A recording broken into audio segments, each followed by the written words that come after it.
Hello, hello, hello. How is everyone?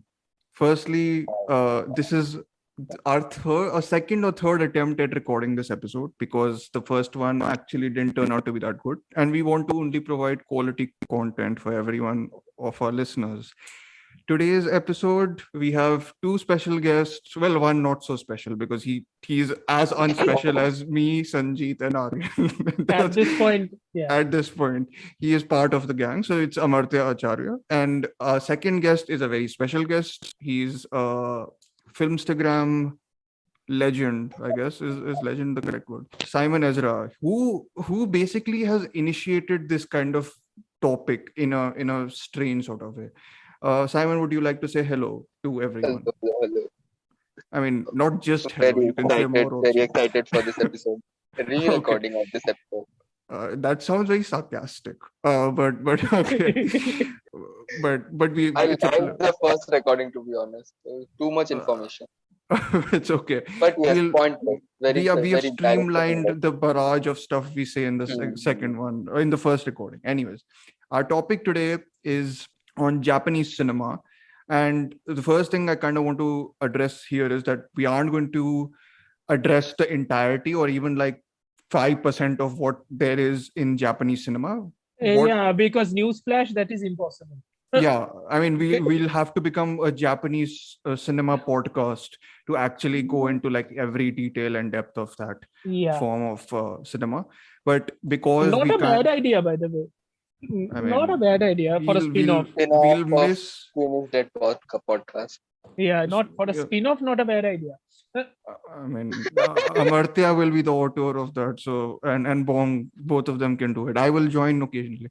Anyways, idea being that our intention with this is more to explore different styles within a national cinema. So basically Japanese cinema has so many directors, so many films, and we've selected three films today which we are going to talk about, which have very different styles and have very different ways of communicating themes which are very relevant to their particular time, and they're kind of timeless in one way or another. So don't think of this please as the definite Japanese cinema episode. We'll probably Hell no. yeah we'll probably have more editions of this style of episode if it does well. Or I mean, even if it doesn't do well, we enjoy doing this. So I guess we'll just do it more. So the three films that we've selected for this episode, and we'll go in the episode we'll discuss them chronologically. The first one is Akira Kurosawa's Rashomon, which released in 1950 or 51 50 50.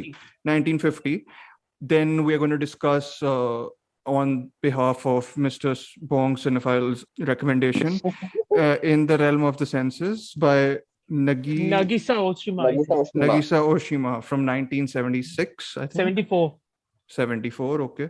And the final film we are going to discuss is the most recent winner for the Best Foreign Film Academy Award, which is Drive My Car by Ryusuke Hamaguchi. We haven't like connected them as like a thematic or anything, but the idea of it all is basically that to explore different styles in different time periods. So And in that regard, we might add one or two extra movies from the other 2 decades just as a yeah, conversational piece. But to be yeah, precise, these three movies mostly will be yes. discussed. Yeah. And the first one, and it's very apt though, right? That the first movie we should discuss on a Japanese cinema podcast episode. See, I was about to directly say podcast because you put that idea in my mind now, Martha. No, for this episode should be Akira Kurosawa, right? Considering he is the face almost of Japanese cinema for a Yes. large portion of the audience. Like Hmm. intro, apart from Bong, a lot of people's intro to these obscure like the national cinemas of other places is through sort of these directors who are commercially oriented, at least in their reach. Like the films have traveled far and away from just Japan to international markets. He's I don't know, like was he the first introduction for you guys into international cinema? I mean, Bong was it also for you actually? No, it was Takashi Miike. Straight away. So Audition. yeah, so Audition that's was like Audition is your introduction to Japan's national cinema. yes. That probably is for like three other people in this world. So yeah. No, you will be surprised actually how many people have entered through Takashi Really? Miike. Yeah. I knew about Akira Kurosawa, but I was Yeah. more interested in Audition because that was my kind of film. No, but that Back makes that makes sense though, right? I mean, I think horror is the other place where you can kind of find an entry point into national cinemas also because they're more. I don't know. Horror in general is kind of more And accessible, I Japan guess. has some very significant style of making horror films. Yeah, Now yeah, it the kind J horror stuff, which we won't be discussing in this episode, maybe in a future one. another Um, episode. yes, but for Kurosawa, what was your introduction to him, Amartya? I know you are the one who's watched the most Kurosawa films here. I think my introduction to him was first year of college. I don't know. Did you guys have Music World back then? 10 years Yeah, ago. Yeah. So Simon music. is younger. We are Yeah. old. Yeah. Yeah. So yeah, we are very old. Anyway, so Music World used to be. Listen, kids. Before Spotify, we used to buy stuff from shops. But anyway, yeah. So Music World used to have Criterion Collection DVDs. Those used to be Wow. stupidly expensive. Yeah, I mean they're still expensive. So They're extremely expensive, but yeah. So I used to be the weird kid in first year who did not have too many friends, as you can imagine. So I used to I go. can't imagine. You need to. We won't expand on this because this is not a live podcast. But Yeah, but I used to go to the mall and I used to check out Music World and all the bookstores and everything. So once I entered Music World and I was very transfixed by a specific image. That Hmm. was Mifune's face screaming at you in Seven Samurai, that very famous watercolor image of him. Yeah. That entire Hmm. white image with the brown colors and everything. That Yeah. struck me. And then I Is this saw the the DVD cover? yeah, the of DVD cover. Criterion? Okay. Yeah. That struck me completely. And I'm like, and I was so transfixed. And when I turned it backwards and I saw what it is about, I'm like, I like Westerns. This sounds like a Western. Why not?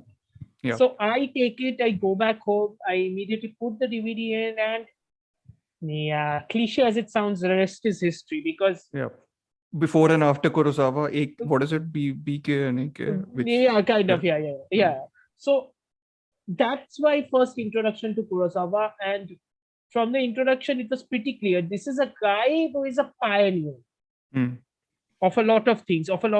We currently take for granted in movie making as well as storytelling and all its other textures and everything. So, in that regard, the movie we have chosen to talk about with Kurosawa is not Seven Samurai, because of course, why should we do something so? I mean, the reason we didn't choose Seven Samurai is because it's 3 hours 40 minutes, and none of us wanted to spend that much time on watching a film. Also, to be honest, we watched Drive My Car, which is 3 you hours. guys watch Drive My Car, so there you go. I will watch Seven Samurai over Drive My Car anyway. Just imagine. No, I watched I'm for watching 7 hours continuously films. First Seven Samurai, then Drive My Car. This is a Cinephile podcast, Simon. It's flexing that you watched for 7 hours won't do. Like you need to flex for like 17 hours. Yeah. How many films have you watched? There's a side digression. Like, but what's the maximum number of films you watched in a day? Five. But like all of them were shorter. No. Like varied lengths. Okay. Do short films count? Counts. 50. 50. 50. How many of them were short? I can't digest short. All of them. No, then it doesn't. No. Then feature films. Never mind. Feature films 6. 6. Okay. Yeah. I think I've also watched 6. I don't watch many short films. Like even it's my favorite director, I won't watch. There's some of them are worth it though. Yeah, Meshes of the Afternoon you've seen. That one is like my gateway into art house cinema. Okay, lovely. Later on Maya Deren's Meshes of the Afternoon, but back to the movie which was for Kurosawa. Yes. Yeah, and like you revealed, it's Rashomon, because even if you haven't seen the movie, you know what Rashomon is. Yeah. Because it is a process that has been replicated, duplicated, and it is a storytelling structure which people use all the time at this point. It is a form of non-linear storytelling which people love to use. The three different or four different perspectives of the same type of event. Yeah. And all of the three perspectives or the fourth perspective or how many perspectives you want to give, all of the perspectives are radically different from each other and all of them hold true to a certain regard. Yeah. I mean, they're capturing certain points of view. I mean, just to make people familiar with the basic story of Rashomon. The basic point being the similar point when you watch a documentary filmmaking, right? Yeah. In a documentary filmmaking, if you're making a political documentary or any sort of documentary, the truth doesn't lie entirely in the documentary. If you watch a political documentary from both sides of the fences, the truth lies somewhere in the middle. Yeah. Similarly, in any sort of a movie which employs the Rashomon effect, after watching the 3 or 4 interpretations, ideally speaking, because that's what Rashomon introduced, the truth is somewhere of a conglomerate of all of them. And after rewatching this movie, I think after 10 years, because I saw this movie on 2012 or 2011, I don't remember. And now I have seen it. I think I appreciate it far greater than even I could have thought, because I looked past the gimmick of it, Yeah. I think that's very crucial. And I think, which is not to undermine. Sorry, go ahead, Simon. I'm coming across this term like gimmick. What was the gimmick in it? I mean, the gimmick is the story structure. The gimmick being that it wasn't a gimmick when it was produced. Yeah. When it was produced, it was something revolutionary. Yes. But nowadays, it's almost like a gimmick. Like, it's easy to take it for granted that it's three perspectives of a similar incident. And I think because Dhruv's favorite movie that came out last year already had that gimmick. So you basically pre-anticipated a dig I'll make it last duel, and then you basically punctured my ability to do so. I'm offended. Yeah. You know a film that does it better? Talwar. Which? Talwar. Yeah. Okay. Anyways, but going back to Rashomon again. So I think whatever Amartya said is spot on. I think this is my rewatch of it. And I also just looked at the narrative gimmick when I watched it the first time, because I think it was one of the first films I watched, which was a foreign film. Like many others, my introduction to Akira Kurosawa has been through Seven Samurai. I think that rose-tinted glasses of looking at a novelty because you're watching a foreign film, that is really hard to get over until you have taken distance from it after a while. Definitely. Like, it takes time to, very, very true. And I think when I watched it this time around, I was just like, from a writing point of view, of course, it's adapted from 2 short stories. Is it 2 or is it 1? I think it's a combination of 2 short stories written by Ryonosuke Akodaka. Yeah, Inner Grove and Rashomon. Yeah. So it's a combination of these 2 short stories. And so the story itself is fascinating, but my God, the direction is insane. Like, it's hard to even overestimate the level of craft that's gone into creating 3 to 4 different points of view that feel like they are 3 to 4 different points of view. Like, none of these points of view could coexist in a way. Like, one character couldn't be telling that version of a story, which is why I think the structure also kind of makes sense. Which was my problem with It's like you're playing with 4 different jigsaw puzzles, except all of those jigsaw puzzles have one specific or 2 specific pieces which can only make sense when they're joined together. Basically, that's a great way to put it. And I will get to you, Simon, because this is your first watch, right? I think that's cool. Yeah, but I think I was looking at it afterwards, but this is the film that made Kurosawa known to Europe. Like, I forgot that this was this won the Golden Lion at Berlin, and then and it won Best Foreign Film at Academy Awards. Golden Lion at Venice.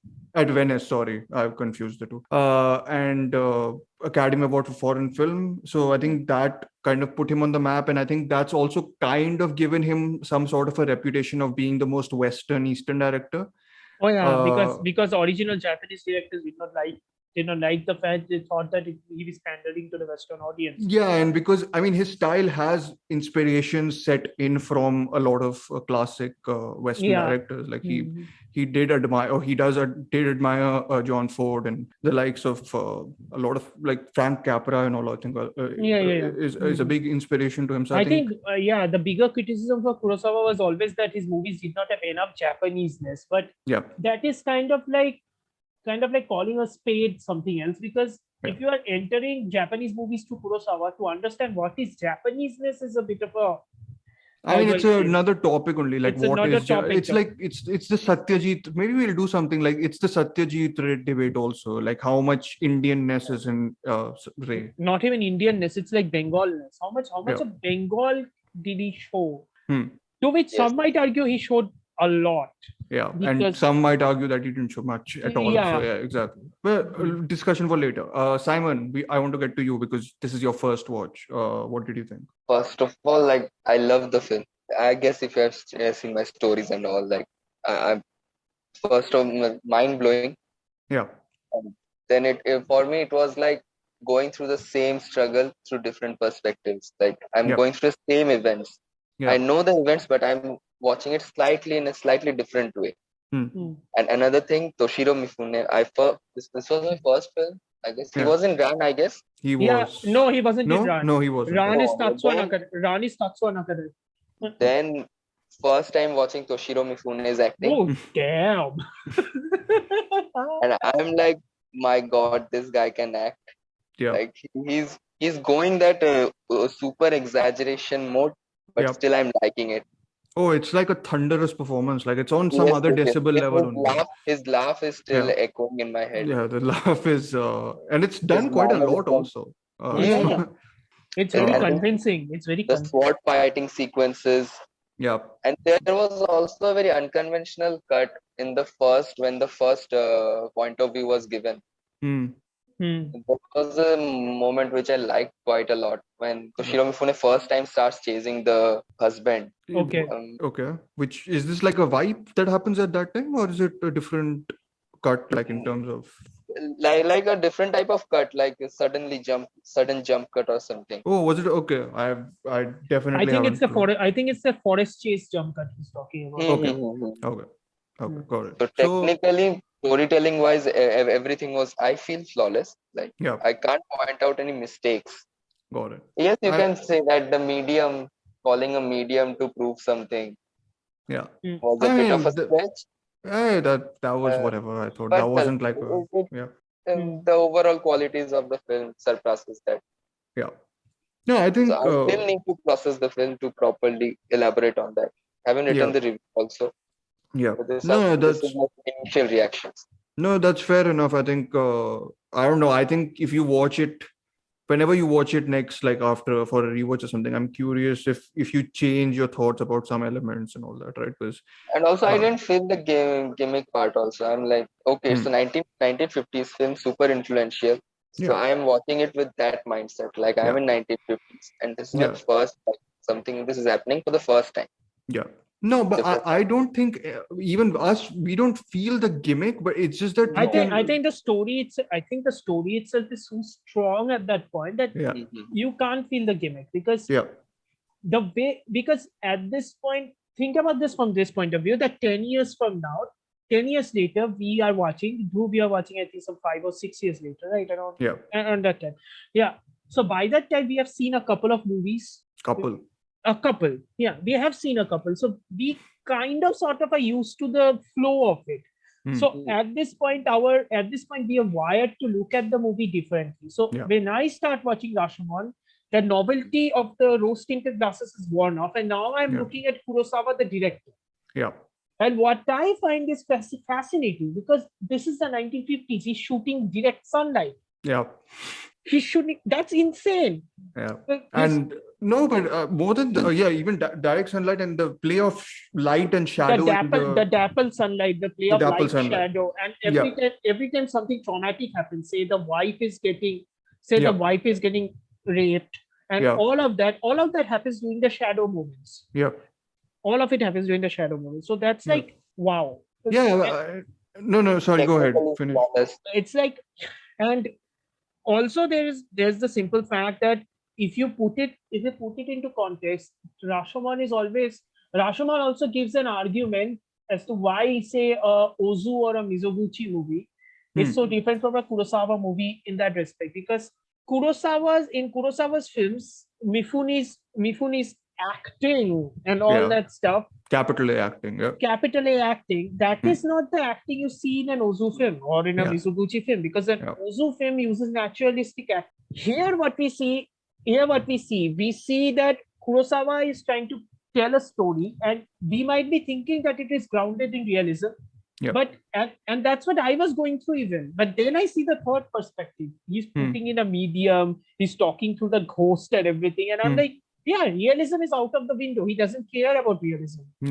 He's caring about human foibles. It's like he is basically telling us that as human beings, we can't tell stories about ourselves. We can't describe journeys about ourselves without exaggerating our own accomplishments. Yeah.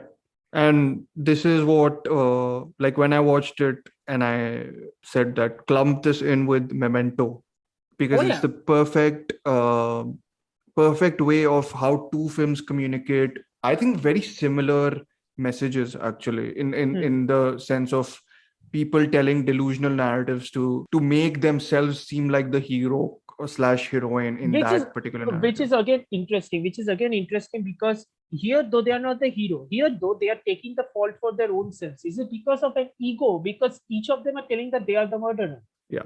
I mean, in a sense, the men definitely are. I don't know about the women. But so to break down the sort of nitty-gritties of it, let's just recap the basic plot of it so we can talk more in detail about it. So I think the plot here is simple. Like the simple elements of the plot is that three people who are kind of unnamed. I saw some names somewhere, but like they're generally titled as woodcutter, priest, and commoner. These three people are taking refuge under this temple. Is it a temple? It's a city gate. It's the Rashomon city gate. Okay, it's a Rashomon city gate, and they are taking shelter from rain, really loud pouring, and like you can like whatever that feel the rain sort of that thing of feeling like you're in the middle of a storm sort of. So these three people are there. And they kind of are talking about how the world is in this absolutely disastrous place now because no one can understand if anyone else is telling the truth. And then the priest and the woodcutter, they recount accounts of this murder which happened in the woods, where all three people involved in the incident tell three different versions of the same story. So I think the idea, so there's so many layers to the plot also. I think there's three people in that Rashomon city gate. There are three perspectives. Three perspectives there, telling the story of three perspectives in the story. I mean, the one of the persons isn't involved in telling the story. And then there's a fourth perspective, and we're going to spoil the film. It's whatever, 60, 70 years behind. Please watch it. It's a 1950s. Just watch it. Yeah. And then there's a fourth perspective, which is different from those three perspectives. So in that sense alone, there's so much that's from more of a script level. But I was continuously thinking about how he's drawing parallels between the way the story is being told by each of the people in the Rashomon city center, which was very, very sort of fascinating to me, and that translates into the filmmaking style, which I think was great. Which we figured out, which we both noticed this time, right? Yeah. And it's and that's also very interesting, right? Because you told me the first version, so the first interpretation was given by the woodcutter. The woodcutter. I'm talking about the Mifune Tajomaru. Tajomaru. So the Tajomaru bait is the most descriptive one of the lot, because it tells the story. It tells a story from the beginning to the end, in which the first act of the story we can safely assume is more or less the same. Yeah, we can safely assume that it's more or less the same. Yeah, like the bandit meets this husband and wife moving through the woods. He tricks the husband into following him. The wife is left alone. Then he overpowers the husband, ties him up, and then he goes back to the wife where the wife is sitting near the lake or stream or whatever it is. Yeah. And then things start to diverge. Yeah. So we can safely assume that this first act is more or less the same. Yeah. Yeah. True. Yes. It's never repeated, actually. It's never repeated again. That's how we can assume. And that's the brilliant thing about this movie. It's never explicitly told that the first part is the same. It's where the divergence occurs, you will figure it out as the divergence occurs. Yeah. Because he's not wasting any time. This is a movie which moves. 90-minute movies are great when done like this. It's 88 minutes. It moves. It just moves. Ridley Scott, watch. Oh boy. Never mind. Yeah. So, but then as the divergence occurs, and we can also safely assume that the divergence occurs in little moments. Interesting bits too. Some of parts are not repeated. Like Mifune, when he's fighting the samurai, and all of it, every time he's just patting his chest or patting his hand. He's like swatting a mosquito each and every single time. I noticed it this time. I didn't notice it before. But each of the other consequent parts of it, the second or the third part of it, we don't see that. So from Mifune's perspective, he's this manic pixie of an honorable bandit, but he's also the most human in that regard. All the other perspectives is just some sort of a force of nature which comes out of nowhere. That's very true. And I think in that account, I think I was paying more attention to how much it resembled the guy's agitated tone, the woodcutters. Like he was always so anxious about what is happening and like about the state of the world. And that segment has the most amount of, I think, camera movement through the woods. Right, it's like that tracking shot where it goes from, it follows people. Like it's firstly it's an insane shot, and I don't know how they've pulled it off. In that sense, I think different angles, right? You must have taken a lot of camera angles. A lot of camera angles, and then and it makes the forest feel extremely intimidating. Like like the branches and like the sort of, it feels like a expressionist sort of nightmare, like noir film almost, going into this zone. And I think zone is like, never mind. I was going to what was it? Tarkovsky. Never mind. No. Yeah. So, and even the music in this segment is really bombastic. Like there's a lot of music. It's not even bombastic, Simon. I think you will agree with me. It's almost comedic. Yes, I guess. Not the bombastic. I didn't feel that way. Okay. It's almost comedic. It's like the music is following the movements of each and every character, right? Got it. Okay. Like a cartoon character. Exactly, like a cartoon. But that even, I guess, leads into the performance then, because like it has that exaggeration to it, right?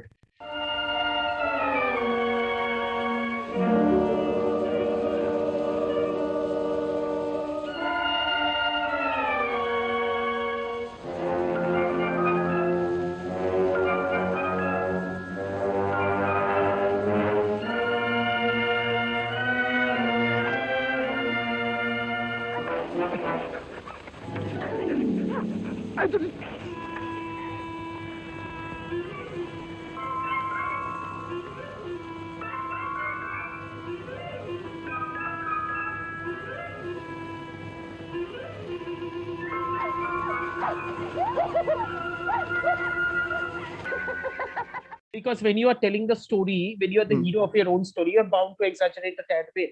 Yeah, exactly. Yeah. And that element is so and I think that segment is very much what you said about like the making yourself like the exaggerated hero of that story. And which is again a weird choice, because how do you become a hero of that story? But sure, let's but it's kind of like the woodcutter.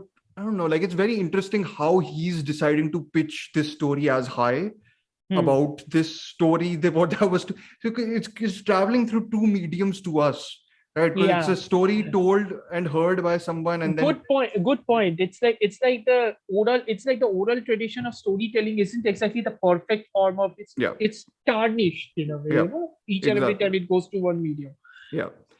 And then you go to the other perspective, which is The woman's the perspective. woman's, which is being told by the priest, which is very interesting because the filmmaking in this one is much more reserved, almost like it's a lot about sitting, right? Because she is sitting down and pleading to the husband for long periods of the time. Yeah, she's sitting, but also he's sitting also. He's not moving at all. And he's like very reserved, very calm. He's very, since he's the priest, he's the religious one. He's almost like people should be good, because that's what the last scene also states, right? I have to believe in man. I can't believe that man can be so cruel to each other. So that's how it works. It reflects back on that entire situation. Definitely. And then the third segment and also the fact that the woman is docile according to the priest. It's also very much plays into like the stereotype of the woman at that time, right? Woman at that time, which is again completely opposite to the fourth perspective, which we'll see. Is she playing that part, or is she not playing that part, or whatever? Like that tension is there with other parts. But I think, Simon, you were talking about the medium, right? And how that perspective felt. What it felt like? A bit of stretch, like medium. Like why they were using the medium, or like it was kind of unconvincing, like medium ko bila ke. Yeah. So you just the hearing something, court hearing to judge who is a convict here. Yeah, got it. Also interesting bit, because here's the thing though, it's like if you're going through a medium, so basically you're calling somebody from the dead, right? Three layers of storytelling. 3 layers. It's already getting even more tarnished at this point. Forget that. Forget the fact that it is even more getting more tarnished at this point. The fact that you're calling somebody from the afterlife, it's like it's like if you're in the afterlife, you have no reason to lie because you're already in the afterlife. But again, this is not the absolute truth. This is again another interpretation. So it's an interpretation of an interpretation of an interpretation. Yeah, again. It's like Inception. Again, another interpretation of something which made me interested, and I wanted to check something out, that what was Kurosawa's religious perspective. I was very interested because I wanted to see whether he was an atheist or something, because if he did not believe in the afterlife, then because if he did not believe in the afterlife, then this was quite a scathing indictment.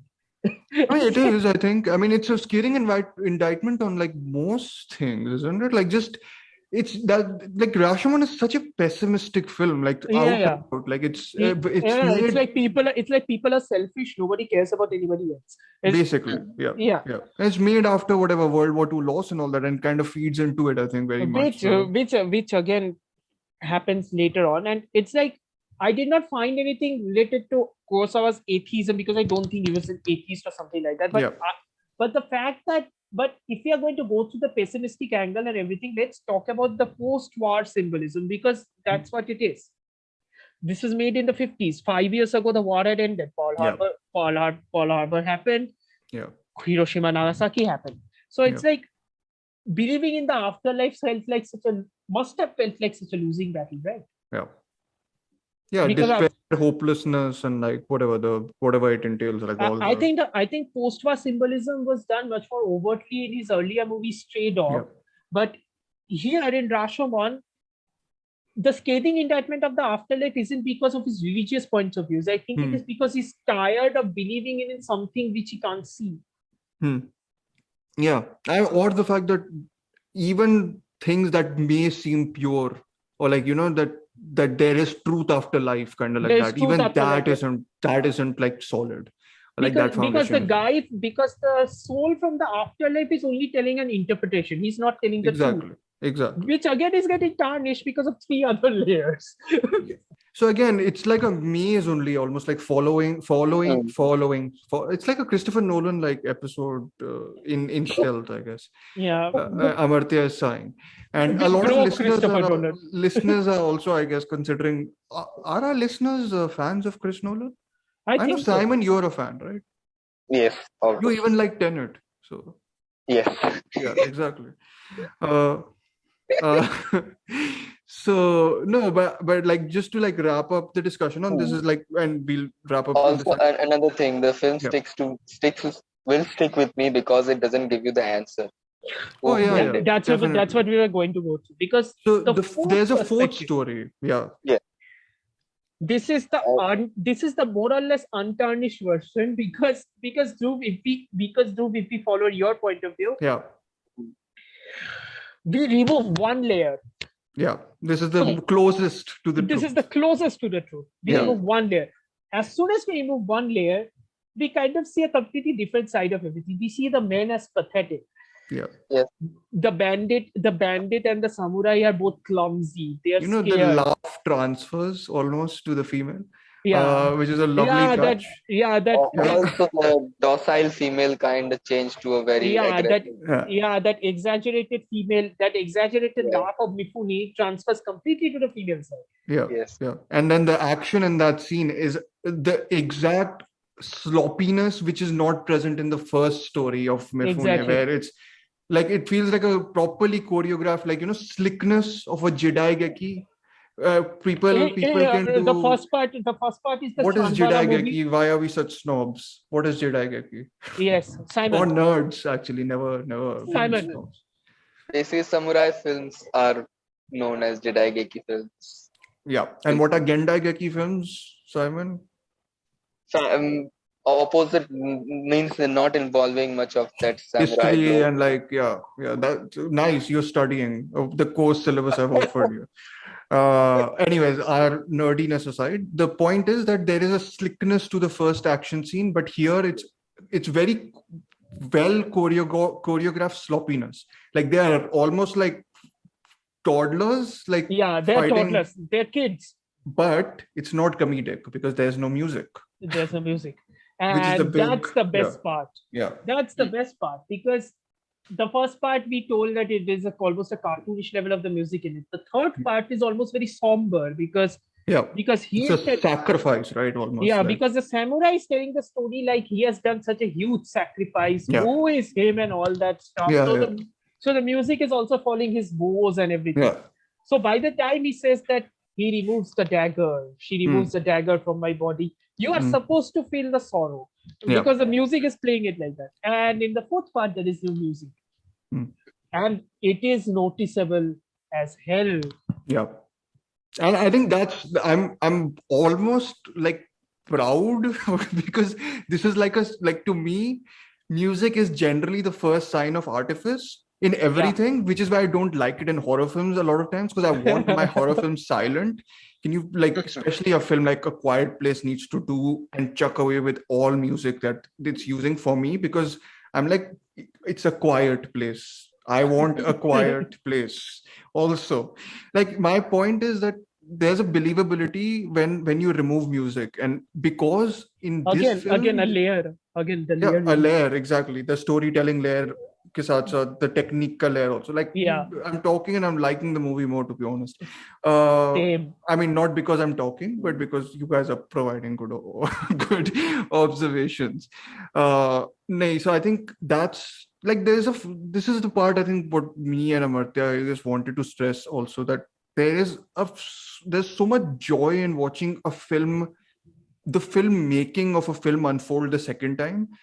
Like, a good film offers that, I think, like, we've discussed this in recent episodes, where a good film will offer you layers upon layers upon layers to decode, or like to take whatever. Like, Simon will watch it on a rewatch, and I think he'll gain some other perspective on it, which is what's good about the film. This movie, by the removal of the music, this movie comes the closest to giving us a approximation of a truth. Yeah. The closest. It's still not the truth. Which brings me to the ending, right? Which brings us to the ending, yes. Simon, what do you think of the ending, considering it's your first watch? That I was about to ask about what the ending really meant. Well, they find it was kind of abrupt, I feel. Like they find definitely. Like, and yeah, the confrontation was good. Like between the commoner and the woodcutter, like the guy who's when he says that you are not different from me. Yeah. So that's the other thing, right? This whole narrative framework of these three people telling the story is there throughout the film, and to me, that's kind of the weakest but also necessary element in the film, right? Because the ending of the film is, I've said to Amartya, a Hays Code ending, which basically means that he had to make the ending positive. But again, if I remember it correctly, I don't think it was supposed to be that. I think it was supposed to be that the movie ended with an overcast cloud again coming in. So exactly, it seems like very much a mandate to. No. That's what I'm talking about. It seemed like an overcast cloud coming in, but it didn't happen. Okay. You think the ending has the sort of storm still to come again, but like it was supposed to be that, but it didn't, because the movie came out like the sun is shining and everything, so it is already too optimistic. yeah. That's what jars to me in this film, because it feels so pessimistic otherwise. But this time I was watching it and I was like, the way I'm watching it this time, it makes sense that it ends positively, because it's the story in a way of the priest coming to terms with the fact that he has to, not the priest, sorry, the priest, the woodcutter coming to terms with the fact that he has to reveal some sort of truth. So I guess him revealing the truth to the commoner that he actually stole the material possessions left by the woman, and that he could, like, whatever, take out the burden of lies off him, is like, okay, I am more truthful now, so the sun is shining more. Like, in that sense, it makes sense. It makes sense, yeah. But as an overall thematic thing, I'm like, maybe the clouds never go away or the rain never stops, because it seems like that. I think that was the intention, at least the clouds to be overcast, because it showed that even in times of hope, because the world is like this, at least according to Kurosawa, because look at it from this point of view. He's sitting at the Rashomon gate. The gate is in ruins. Yeah. That's the other thing. I was like, oh, what a lovely touch to like have the whole place like completely incomplete, which is also the nature of stories in the film. But it's also in ruins, which kind of completely tracks Kurosawa's each and every film throughout, which deals with the post-war. It deals with post-war, because the Bad Sleep Well, the other movie which dealt with Hamlet, that movie's climax scene took place in an industrious complex, which basically looked like a dystopian landscape. Got it. Yeah, I mean, I've not seen enough Kurosawa. I really need to watch more Kurosawa, but the one film I remember, I will always remember, is High and Low, and I still don't want to spoil it for Simon because he hasn't seen it.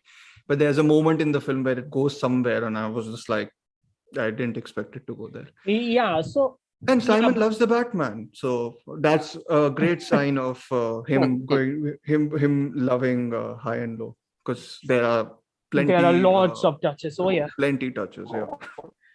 But I'm liking Kurosawa films so far. I watched Ran now, Rashomon, both the films. You won't be disappointed, trust me. Next, watch Dreams to level off the excitement. So that's a hot I have it downloaded already. I don't like that movie, actually. That's the only film of his I've not watched many, but like from the ones I've seen, that's the one that didn't work for me. Anyways, I've heard it's very different. It is very different. Yeah. If we go back to Rashomon here's the difference between Rashomon and all of its successes were kind of trying to ape off its gimmick. For example, the movie which we both would like to talk about, The Last Duel. Oh, I thought you were mentioning to some files. Yeah. Does that have Rashomon style stories? I have no idea. We needed to bring Aryan in for that. Anyway, my point being that each and every one of the creators who are using the Rashomon effect, think of the screenplay as kind of like a jigsaw puzzle, where each and every puzzle piece is supposed to reconstruct the truth. Yeah. The fact of the matter is, finding the truth is never the point. Yeah. We are looking at the source here, people. Rashomon was never about finding the truth. Rashomon was finding about the flaws in your own character. I mean, that's why I think it's such a good companion piece to Memento, in a way, because Memento doesn't follow a Rashomon style storytelling. It follows its own sort of whatever non-linear logic, which is a Nolan thing, but the conclusion which it arrives to me feels very similar. And that's a double bill to watch. But with The Last Duel, which again I should reiterate, I love the movie, but it's like I should reiterate on this because I'm going to criticize it a bit here.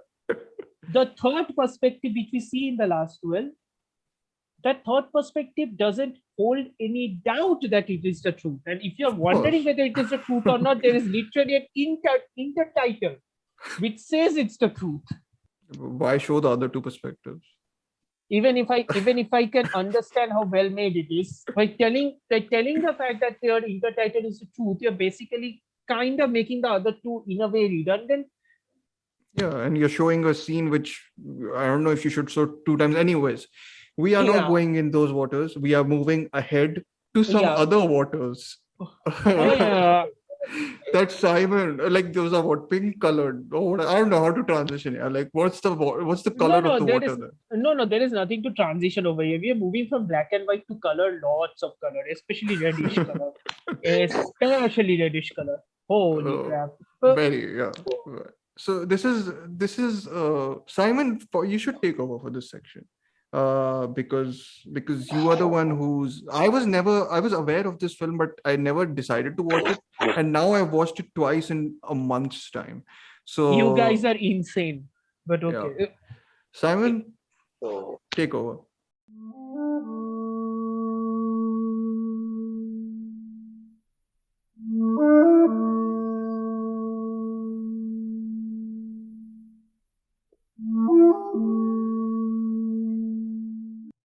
Okay, so the film we are going to talk about is In the Realm of Senses by Nagisa Oshima.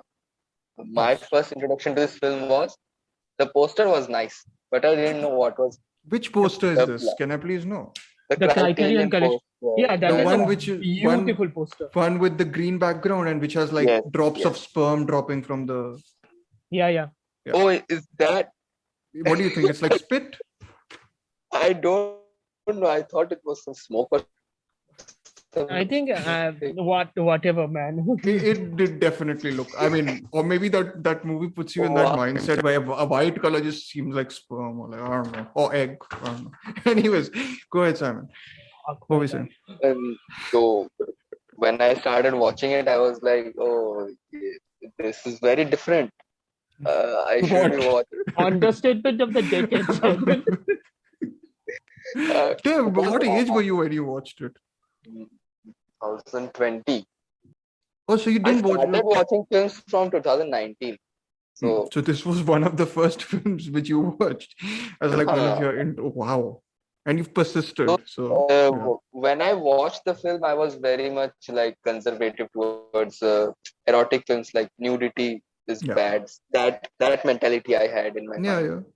But then when I started appreciating the films after watching the Steven Soderbergh Sex Lies and Videotapes and all, then I slowly appreciated first Antichrist, then In the Realm of Senses.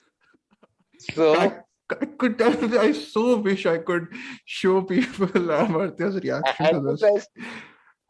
Antichrist I just watched for the third time. Then I was like, oh, good film. Apart from that, dedicated to Andrei Tarkovsky.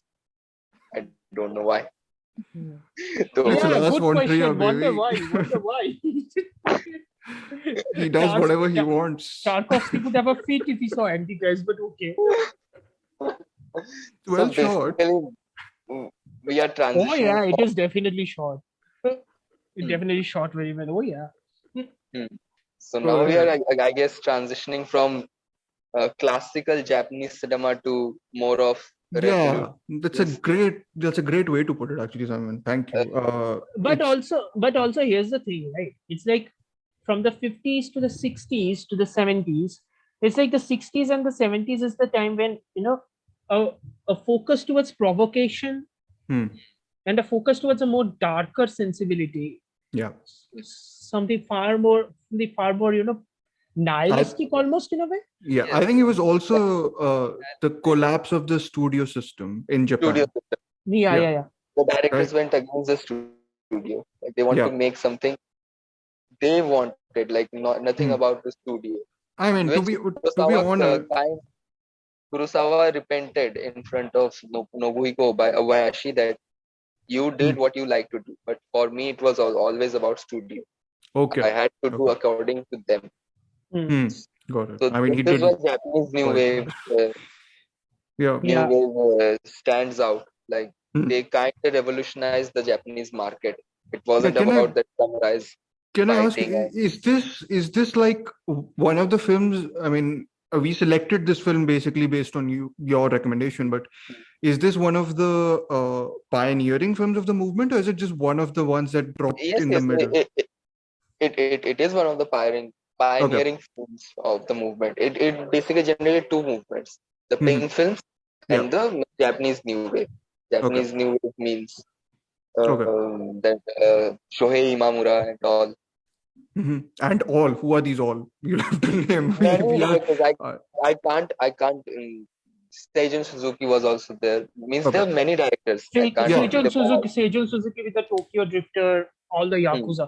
The Okay. primary So focus on Yakuza because the Jinagaiki movies were once. So Hmm.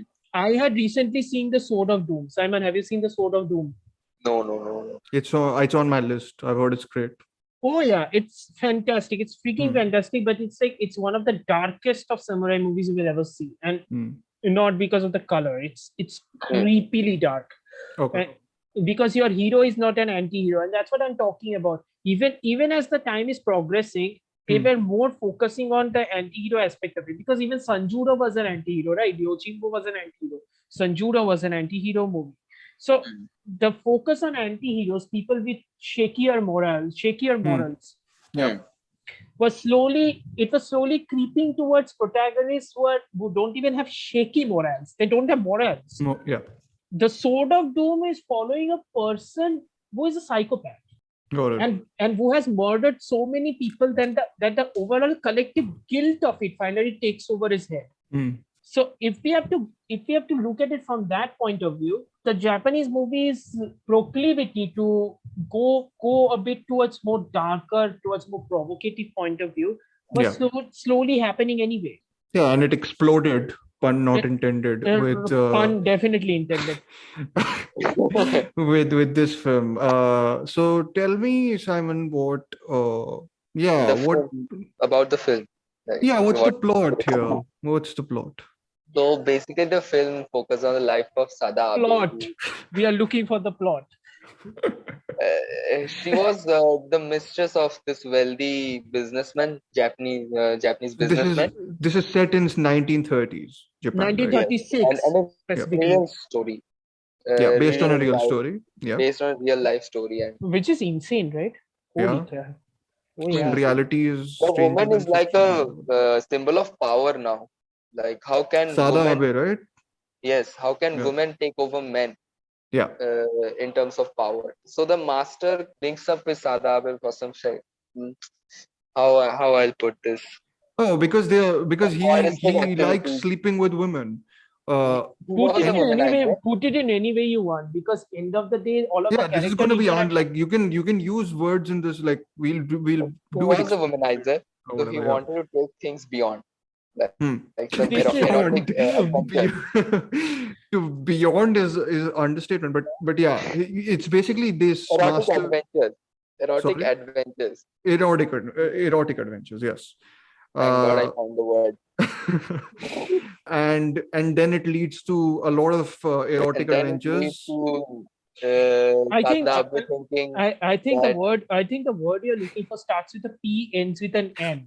uh, What is this word? I mean, I already put it in my review, but since You can you know use it. what, It's you know fine. what, It's you know what, X-rated. F it. At this point, it's like if you're going to listen to a movie called In the Realm of the Senses, and if you have no idea what the movie is about, first of all, I would urge you to watch it. Please watch it with your headphones on, otherwise you'll be kicked out of your house. this is the reason why I watch films on my mobile. Yeah, Because if Oh, this my is parents, we forgot to make this revelation, by the way, yeah, about Rashomon and yeah. Simon. I watched Rashomon in mobile. Yeah. I'm accepting the fact. Sanjit would be rolling right now in shock. Yeah, he'll probably trash his place or something after hearing this. Yeah. But then again, please listen to this with headphones. Hmm. At the And all bare seriousness, actually. Yeah. Yeah, this is all seriousness. Each and everything Hmm. is seriousness. Mhm. With your headphones, please listen to this. Please listen to the movie. And secondly, do not, and I repeat, do not be eating anything when you're watching this movie. Especially eggs. Especially eggs. Yeah. I mean, Okay, now let's get serious. Enough fun. I love the film. No, love the film. I get the point that it is fun. The point of the movie. By the way, Amartya has rated it more than me. He I was rated about to 4. say. Yeah. I've rated 3.5. Yeah. I might have to decrease that a tad bit now that I think No. about it, but okay. Don't do. No, that's great. The rating is good. The point being that this movie. Okay, you were telling the plot. Yeah. You finished telling the plot. The plot, at the end, we can see Sada kind of becoming a possessive. She gets a possessive nature, and where she tries to keep the master for herself, but the master's nature was changing because he has a wife, he has kids to look after. So then, after Sada tries to take over the power in her own hands, and then the rest is history. What happens to the master and I mean, he gets castrated. Yeah, erotic killed by erotic asphyxiation, right? That's erotic the term. asphyxiation, yeah. Okay. Yes. Yeah. Go ahead, guys. Throw the just watch the this film. You will be confused as I was. I mean, see, me and Amartya were discussing this before, but go ahead. You guys say this film was possible because it was a French production. I was about to say that. That is the first. That is the first thing to remember.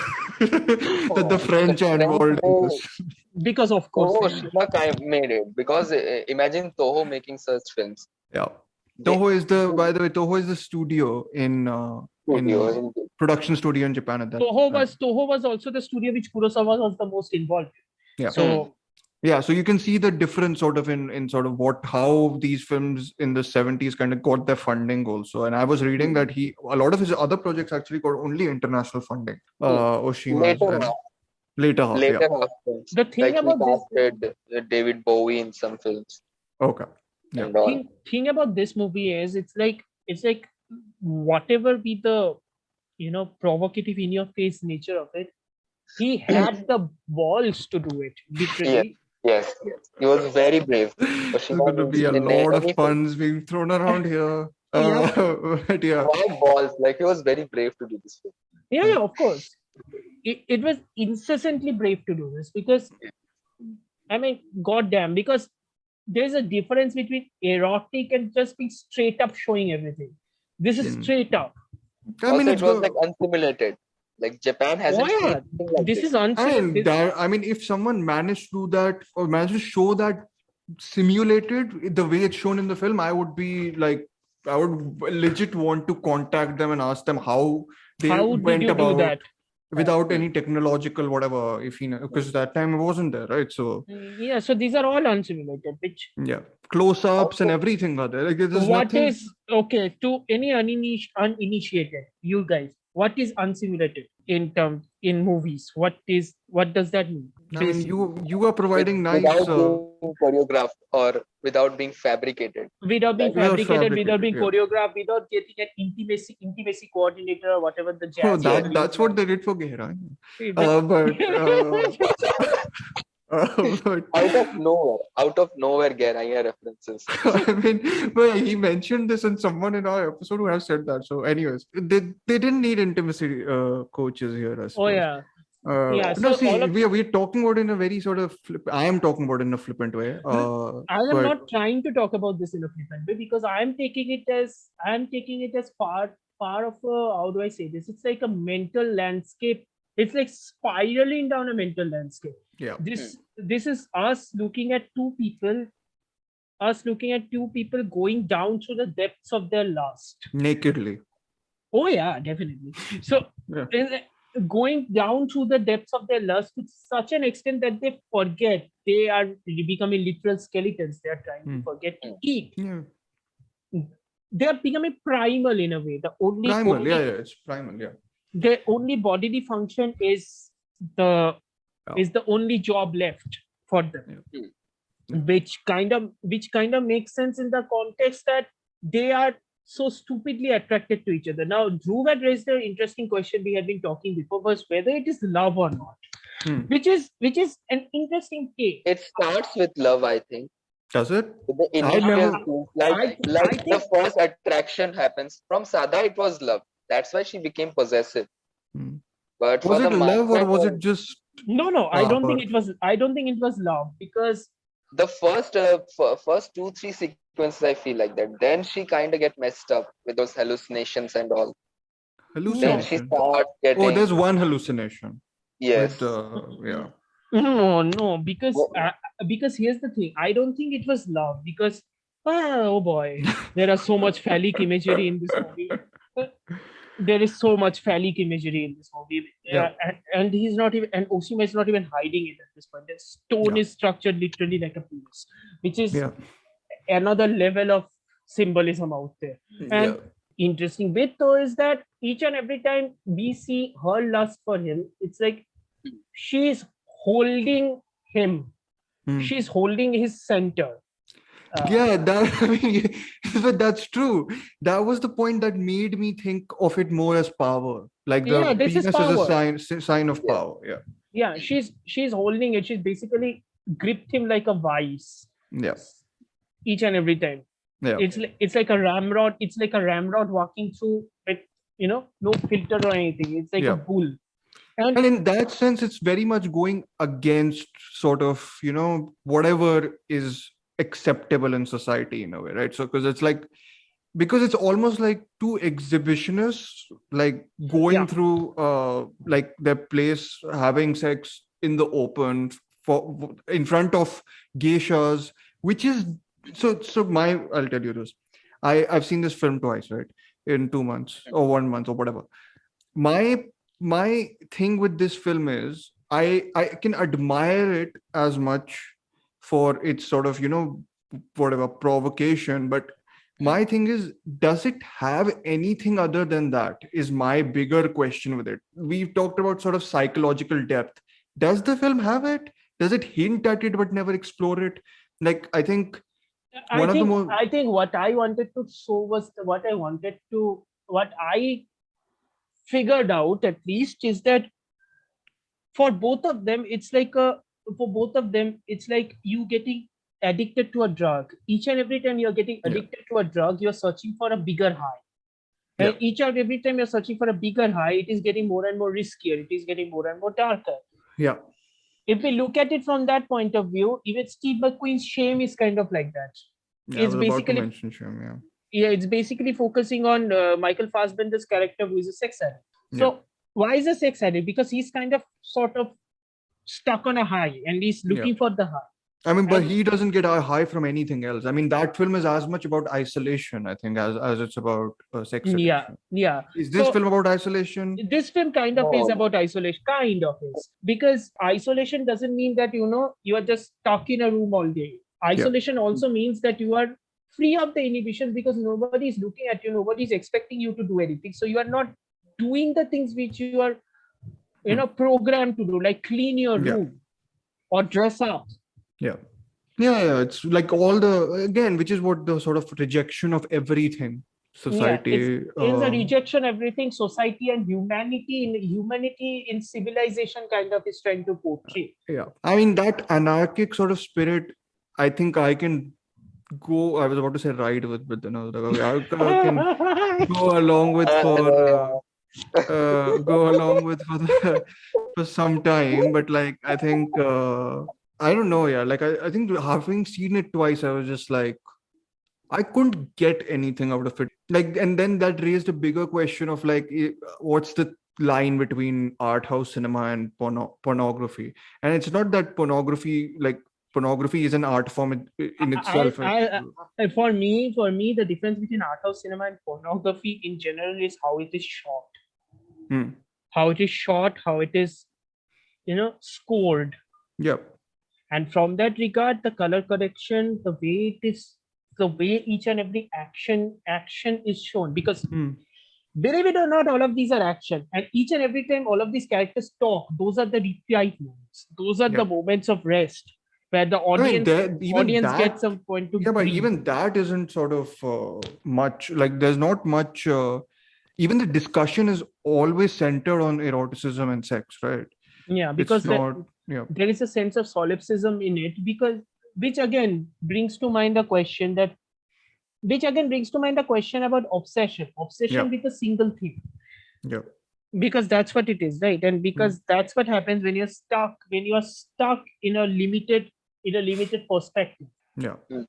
It's easy to say that you are going to stay together for a very long amount of time, but if you're going to stay together for a very long amount of time in a single room or in a single house, Yeah.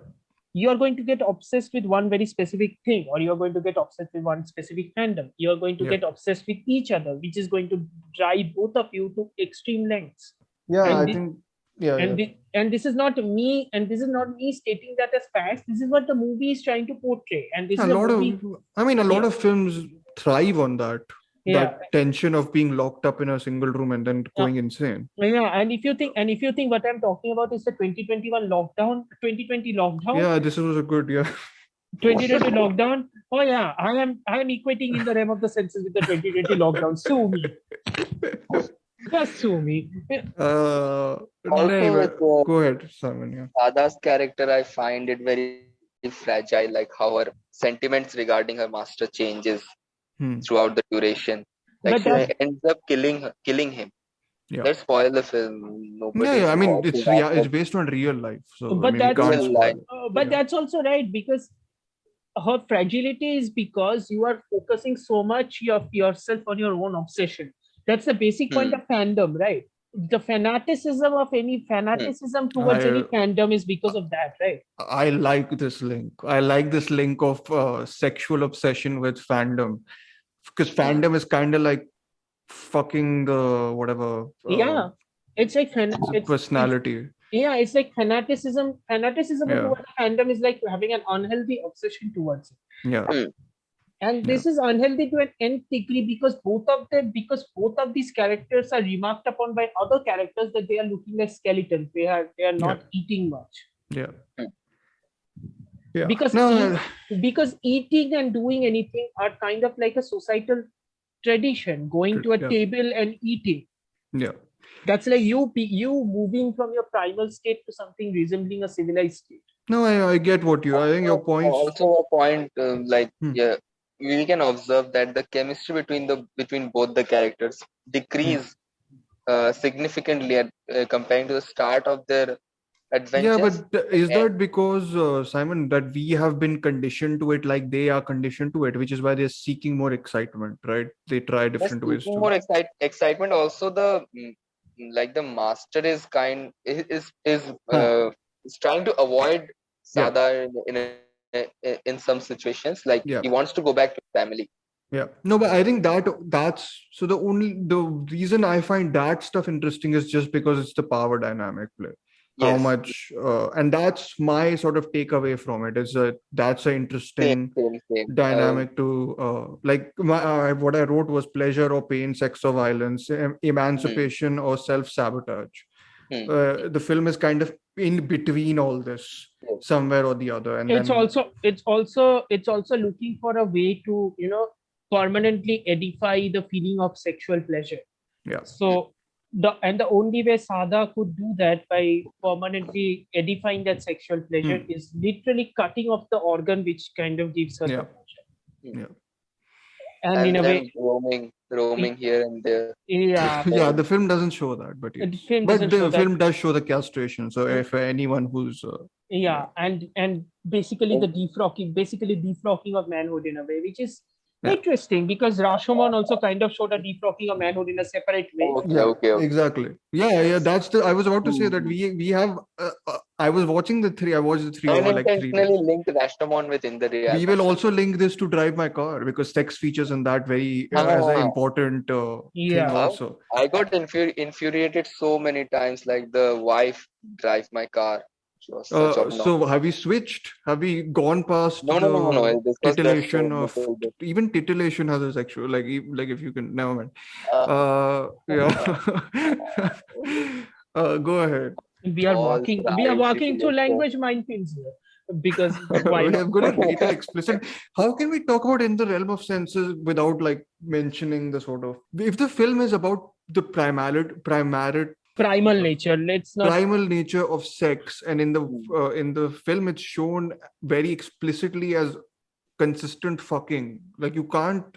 There's no Copious point. amounts of fucking. Yes. No room for breathing.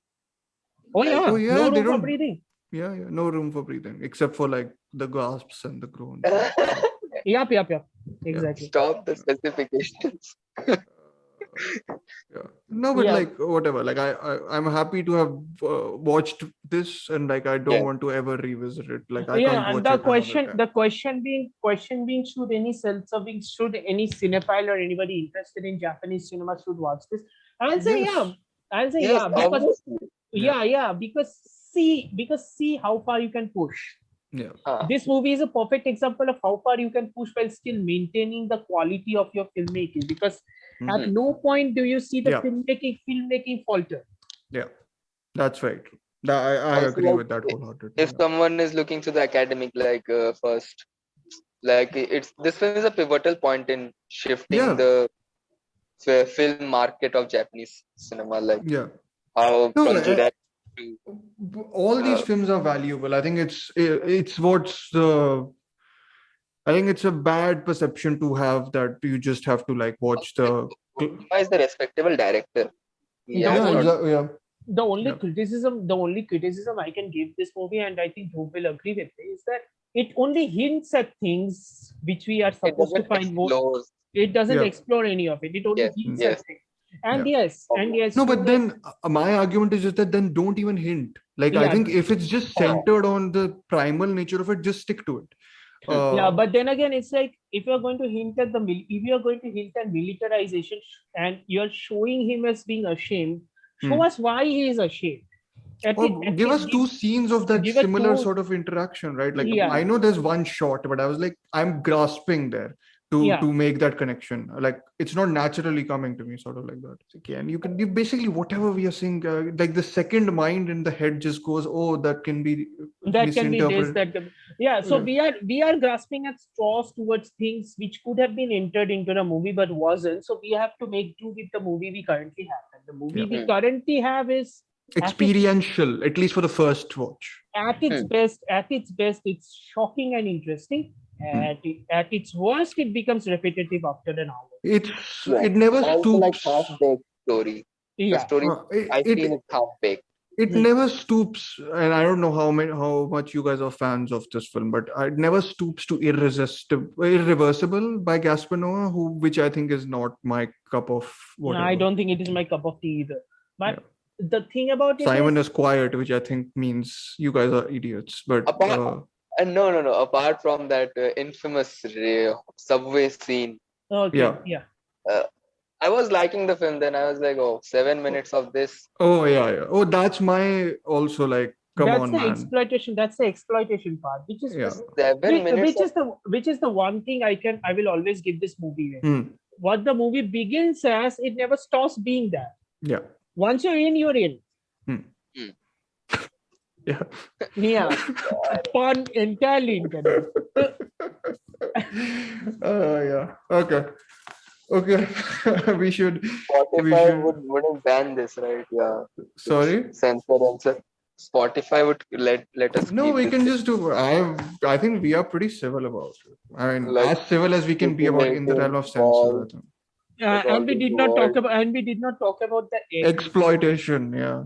We did not talk about the egg. Let's not. That would give like auditory trauma to the. Yeah, let's not. It gave us visual trauma. इधर भी घुसा रहा है.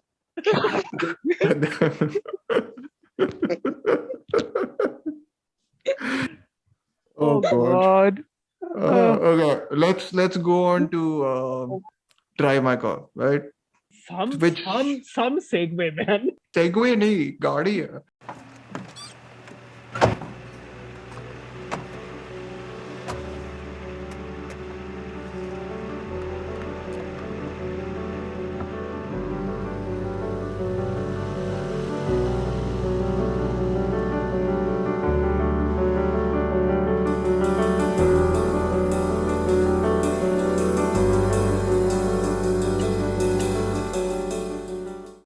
Drive My Car, guys. Ryusuke Hamaguchi, he won the award last year.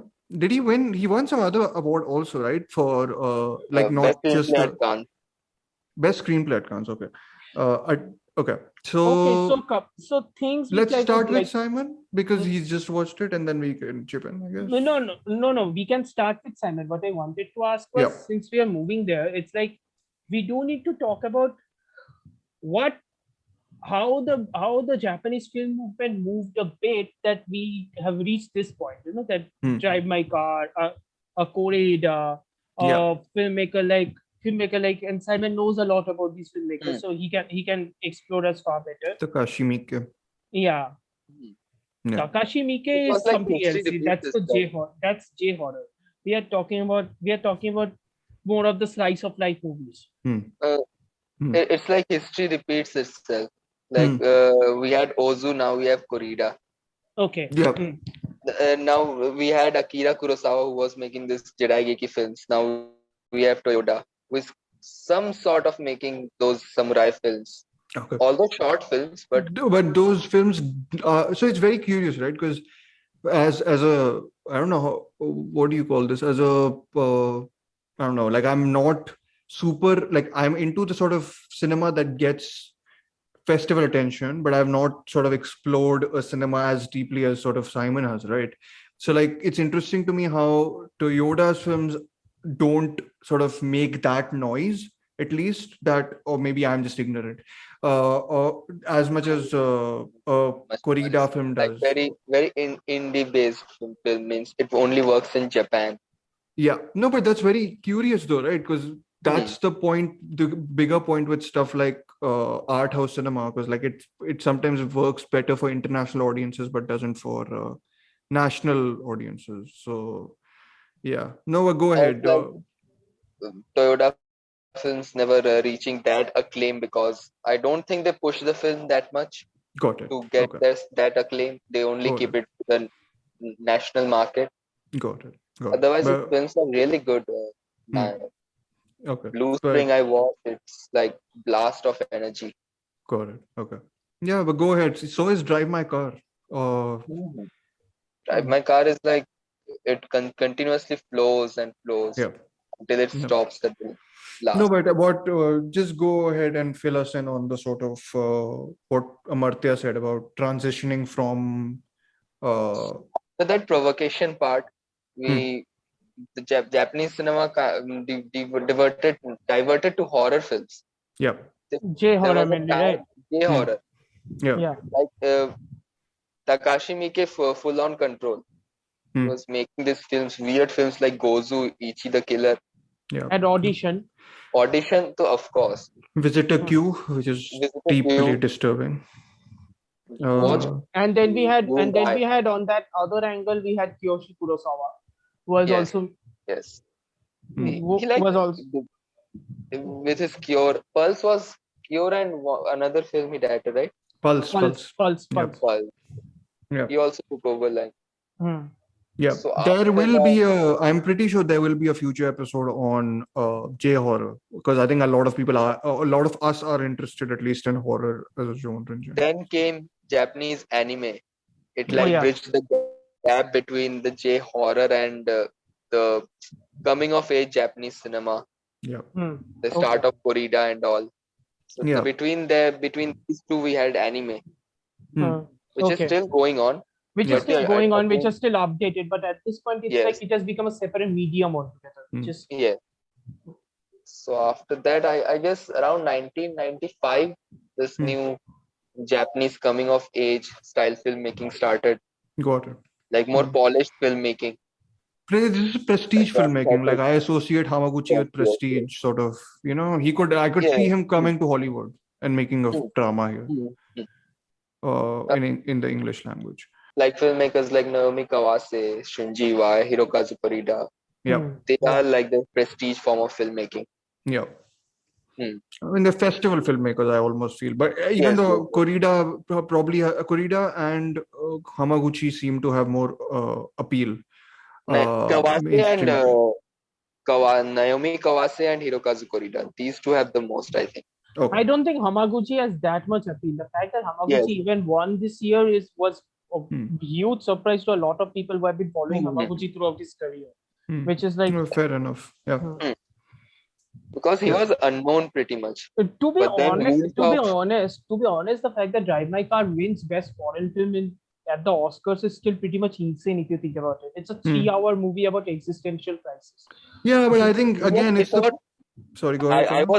I was asking my friends that would anything happen in this film? Like, would there be an explosion of something? No, it's just that it would just constantly flow. I Characters mean, would there just talk. is, isn't it? Like it has an event. It has a couple of major Just events, I think.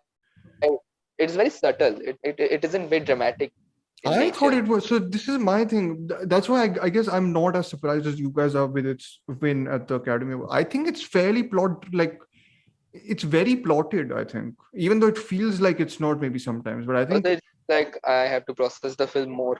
no, when but no, but even Amartya has watched it, and I think a lot of the people have made the point that it's an unconventional thing. But again, my example always goes to something like Lee Chang-dong's Simon Burning. is here. Okay. Simon That is here. Murakami adaptation. Yes.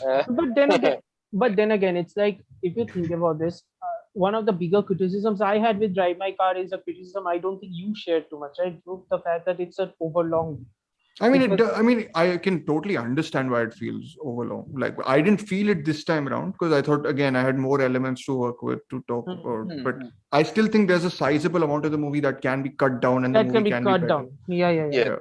Yeah. But the parts which you think could be cut down are not the parts I think could be cut down, because the parts I am thinking could be cut down are more subtle parts. It's like he's holding on to a scene for too long, it seems. It's like he's holding on to scenes for 2 or 3 minutes more than utterly necessary, even from an artistic standpoint. Got it. Oh, I'm curious to know what you think of Bellator and Simon Liang and that is slow cinema, right? That is utter slow cinema. If you are going to go into a Bellator, I don't think you are going to go into a mindset of getting into something. It's like you going into a marathon than a sprint. You have to be ready. Yeah. You can't keep a Tarantino mindset in a Bellator film. Got it. Yeah. No, but I thought Hamaguchi inspires not a slow cinema, but like he inspires more of a It is relaxed. I feel it's relaxed in a way. It's also very relaxed. Like it's relaxed. It's also very constant. It's also very internal. Yes, very much. If the story, I don't think the story is important, but it's important because that's the segue. By the way, this will be spoilers on Drive My Car. This is a recent movie, so let's signal it because it's if people haven't watched it. Get into the spoilers, otherwise, what will say? No, just so please watch it if you haven't. I think all of us will recommend it, even though we have varying degrees of liking for it. It's available on Movie.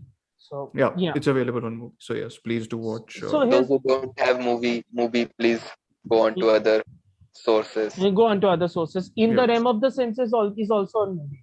Yeah, in the realm of the senses, surprisingly, in a lot of places which generally wouldn't have stuff like this. Indian government has banned those sites, right? In the realm of senses used to be there. No, it's on. Oh yeah, used to be there. Yeah, but it's on like Criterion now. It's like a high profile. It's like a high profile porn film. It's a high profile film. It's a film. It's a high profile film. Yeah. It's a prestige. It's like Cannes winner, like best director winner. So it's very prestigious. Yeah. Okay. Drive My Car, guys. In the realm has passed our senses, but yes. No, but the segue of in the realm to Drive My Car is because of a very simple thing, and that is the prologue. But okay. It's the prologue. It's the prologue sequence, which let's start with the prologue sequence. Yes. So the prologue sequence is so Drive My Car, to me at least, is a fairly it's got a fair amount of plot, I think. So the prologue sequence kind of links to In the Realm of the Senses because sex plays a big role in Drive My Car. Also, it's used as a device almost by its characters, by one of the characters, as a means to achieve professional goals. And as another person, as just a means of satisfaction, of pleasure, that he thinks can be used to, just have a life post grieving their child's loss. So I think the first sort of prologue is a lot about that relationship, and unlike sort of In the Realm of the Senses, you don't have gratuitous sort of depictions of it, but there's a fair amount of it's far more artistic in that it's not artistic, it's like it's simulated. It's simulated, and it always has more of a function than eroticism, I suppose, right? Because there is always a sense that there is something more to that means to an end, sort of. It's a means to an end for one character at least. And because it is modern filmmaking, the colors are far more watered down, washed out. I mean, the whole film looks a little has a slickness to it, for the lack of a better word, a gleam to it. Like, Parasite had like a sheen, not gleam, sorry. That sheen of like architecture almost. Prestige filmmaking. It feels like a film which has money, like a lot of money spent on shiny things, not like it doesn't feel like the thing in the realm of senses.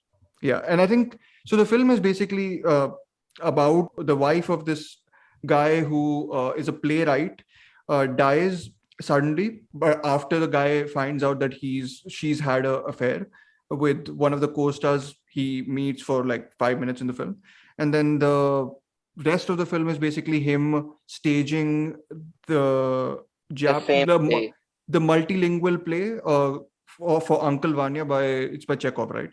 And while staging it, he tries to kind of come over his grief, I suppose, by opening up to people around him and trying to solve the mystery of his of why his wife kind of cheated on him with the co-actor who turns out to also be part of his new play.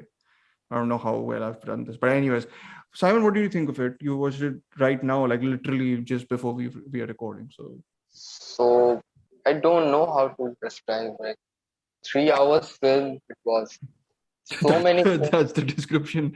It's 3 hours long. Because I thought the film would have some something to like memorable, I guess, like that explosion of emotions or something. But it was fairly simple film, I felt. Like a character just overcoming the grief. And that existential crisis, and just having conversations. And the conversations were enjoyable. Like we can observe the pain of the protagonist through the conversation he has. And also the actress who plays the driver, I'm forgetting her name. Miura. Misaki Iwatari is the character's name. So she also brings a charm to the character. Like that cold, introverted character. I still need to unpack many things in the film. I still need to process the film, but I was a little bit disappointed because it didn't fade out how I expected the film to be. Got it. Amartya? So when did I see the movie? You saw it before all of us, I think. Yeah, that's what I'm wondering, because I think word of mouth plays a huge part in how you are going to ultimately perceive a movie, because the hype is a funny feeling. That's so when I had seen the movie, I don't think the hype was there yet, other than the fact that it was quite big at Cannes. So my point of the movie is that this was the first time I saw a movie which has a prologue which is of a span of 40 minutes. And now apparently that is a thing now, because even Hollywood movies are doing that. So really lovely. Yeah, there is a horror movie called Fresh, in which the title appears. Opening credits come after 30 minutes.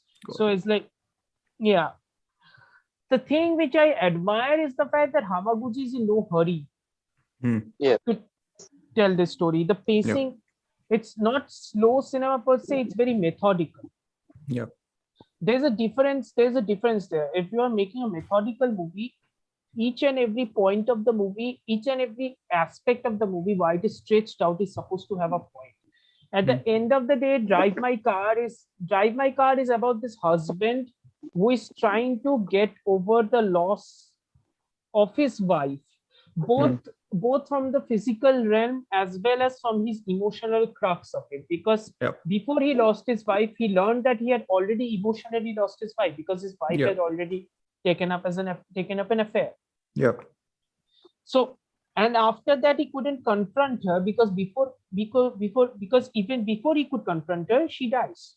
Yeah. So that amount of baggage for a character so introverted, it internalizes you to a point that you forget almost how to communicate.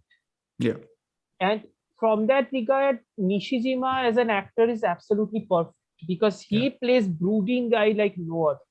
Yeah, the second time I was watching it, he's got a like not a frown, but he's got a line almost like Yeah. close to his nose, which like it seems like a frown, and it's a consistent, but it's not a distracting frown. It's like someone who's again internalized it so much that it almost wears him down from his face itself. The other similarity, which I think Dhruv, you will appreciate, is the fact that the tapes are playing inside the car, which is also kind of like him trying to interact with his wife. Yeah, that's definitely there. In the most indirect way possible. Yeah, It's also very aesthetically similar to The Disciple. Yeah, I mean, the presence of the wife is there throughout the film. That's one of the best things about the film. I think the way it sort of communicates it. I think tapes are, of course, one of the big things, but even through characters within the play they are staging, the female characters at times start to almost become her, as in like the wife character, and it kind of always feels like her presence is there, and he needs to sort of almost exercise that presence to move on, or to live, and that things will be okay, which is like the big sort of takeaway by the end of the film. But like, and the other big takeaway is the fact that Kafuku, who's the name of the character, Kafuku's version of Uncle Vanya is a multilingual production of Uncle Vanya. By putting it as a multilingual production, which is already an eclectic concept, he's trying to showcase us that communication as a tool can be of a varied form.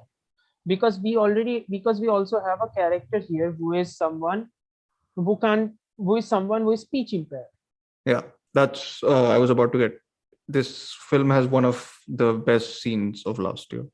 And I watched it the second time, and even the second time I was just close to tears when this scene happens, because it's such a lovely scene. It kind of captures, and I think the film, so confession is that the film didn't work for me as much as it did the first time, and I was a little disappointed by that, just because I expected it to maybe work better, because I had read Murakami's text and I thought the text was fairly cringy, and Hamaguchi actually did a much better job than I think a lot of filmmakers could do. It's like him putting through the fat actually made the story feel far more structurally sound in a way. I mean, silence is such a big thing, right, in this film, that that film actually feels like a decent medium for it to for the thing, rather than the actual short story, which is like 30 pages maybe, which, 30, more or less. It won't be more than that, and also I would also like to, I also kind of retroactively wanted to say that maybe the long runtime is because even grieving process is different for different people. Each and every person's grieving process takes a longer time. Definitely. I mean, I think the film, whenever it's sort of main focus, and it is there for the longest time, so attached to Kafuku's character, that everyone around him is a supporting character. It feels very confident till the point where it diverts and switches focus more towards Vatari's character. That character in itself is a very great character, and the way they sort of begin to open up to each other is has lovely moments in it. But the actual moment where the film goes into her backstory and then has to resolve that as well as the Kafuku character is where I kind of go, that feels very jarring. And it kind of also divorces itself totally from the Uncle Vanya project at that point. Because there are two things here. The number one is the communication as a tool aspect. That is the Uncle Vanya production. And the other aspect is grief as a process, how different it is for different people. So from the beginning, we have seen Kafuku's process of grief, which, to be very fair, isn't the most healthy prospect. Yeah.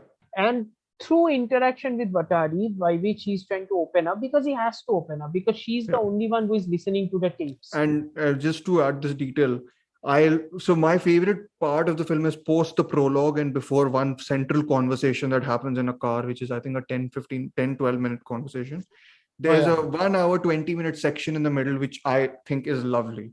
Like that's like, I don't know if you're doing star ratings, it's like a 9 to 10, close to that out of 10. So that section, so what we were talking about opening up, right? The way he's opening up to Watari is also mimicked in how the production literally opens up from being a sitting production to then roaming around in the garden and everything. And like all that sort of piling upon each other is lovely to see.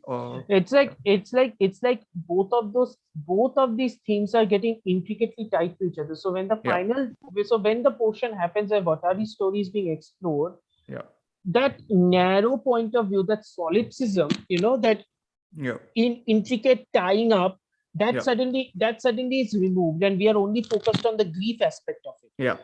That could feel jarring, but I didn't mind it that much, because I was already bought into the fact that grief as a process is different for different people. And in a way, Watari's resolution of her grief, more or less, kind of teaches him to accept. So that's the thing with Drive My Car. I think I totally get how one can draw meaning out of him, of the story pivoting to her perspective. It could also mean him breaking off from the play means he's actually diverting his attention away from something that he's also too bound up in, and that he has to go and see someone else's grief outside of himself to realize his grief. Again, lots of ways. I've used this word recently, open text, where you can sort of find your meanings as much as open to interpretation. That's how it is. And that's the good thing about it. And that's how we connect Drive My Car to Rashomon. Open to interpretation. Open to interpretation. Stories we tell each other. Drive My Car has many means. It's varied interpretations, like for different people. Except for the ending, though. I think the ending ties up everything. Yeah. Like explain the ending. As in, like what? I'm missing something. Like no, ending as in like as in they know where, like they know that they should. What's the message of the film is kind of said in sign language, right? And it's kind of repeated then when they are at the mountain and hugging each other. It's the kind of attitude of we have to endure our pain and then we'll go and find glory after we are dead, kind of like that. Or like in the sense that we have to endure our pain, we have to process through our grief to move on. Like we have to endure is kind of like that. And the way of enduring goes through is by listening to each other, is what I thought. Like listening will kind of heal. And if it doesn't even heal, it's fine because it's going to be fine. Kind of like that. Like to me, that's that's how it wraps up. And I think it's a very positive message. Honestly, again think though this is like, sorry for comparing this to Coda, but Coda has 3 endings. This kind of feels like this has 3 endings. That's my other sort of point. Like it feels like it ends at the mountain, then it feels like it ends at the play, and then it feels like then it's the actual ending. So I think the movie would have worked the best if it had just ended at the play. But even both those, I think even the mountain moment to me is like perfect. Was good. Like they visit the old town. So again, it's. I should again reiterate. Drive My Car is one of those movies I wasn't the biggest fan. I got all the themes and everything. I wasn't the biggest fan. The only reason why that movie even grew on me is because of that exact point. It grew on me. It did not leave my head. That movie is very deceptively is very complicated. It's like it's not. It's got complete like connections and layers and all that. It's like a nice, which like maybe Murakami inspires that. I know Simon will get you on board someday, but like Burning, how can you not like it? But anyways, we'll get you on board for that when we do our Lee Chang-dong episode, which I will go mad about because I love his work. But Is that it, guys? Do you have any other comments? What about other Japanese stuff nowadays, which you think? I mean, the other film by Hamaguchi itself, actually, I really like. Wheel of Fortune and I still Fantasy. haven't seen that. I need to see That's a that. great film, I think. I kind of I prefer hope to that watch it. over Drimaka, but that's my preference of anthologies. So you can chalk it up to that.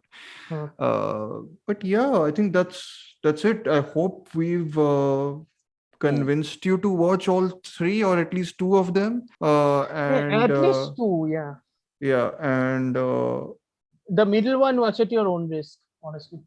yeah, just take Obviously, yeah. I have another film. Leave it. It's No, bad. no, no, no. Say. Go, Oh, go ahead. the title is Public Lavatory. I've been loitering. Leave it. I have heard of this movie, yeah. Let's not. Let's not talk about it. Yeah, let's not. On that note, thank you for listening to the podcast. Please Yeah. subscribe to our podcast on Spotify. Give us a like, leave a review, talk about the awesome jokes we make and how we make you laugh and cringe, because that would help, and that would help more people know that we exist. And you can also follow Mr. Bong Cinephile at At the Bong Cinephile and Okay. Letterboxd the Bong Cine. Okay. And Amartya on Amartya Acharya 25. At Amartya 25. At Amartya. Okay. Never mind. I fluffed it. Yeah. At Amartya 25. And if you want to follow me, you can follow me on at Terminal Cinema. That's it. And follow us, give us follow us on our Watching letterbox. If you follow us on our letterbox, if you are actually on letterbox, we usually post the most there, you know. That's the one. And give us suggestions for other film movements, types of films that maybe you want us to discuss, because we'd love to sort of learn more and talk about them. This episode was good. Like we will see, Simon. I will listen to it and judge. I'm kidding. This is going out regardless. And honestly, if you guys like this, and if you guys want us to discuss more of Japanese cinema, because or even other stuff just suggest. Type of film movement I'm in. Yeah, and if you think this structure doesn't work well, please suggest us if you have a way in which you would prefer us to talk about stuff, because this is basically us trying different combinations of stuff. So we would love like the feedback if you guys would like to give it. We got some lovely feedback from the last episode by one listener, but that's enough. We even like that. Anyways, thank you so much for listening. And one advice. Oh, go ahead. Keep watching pink films. Keep watching what? Pink films. Pink films. Khatam.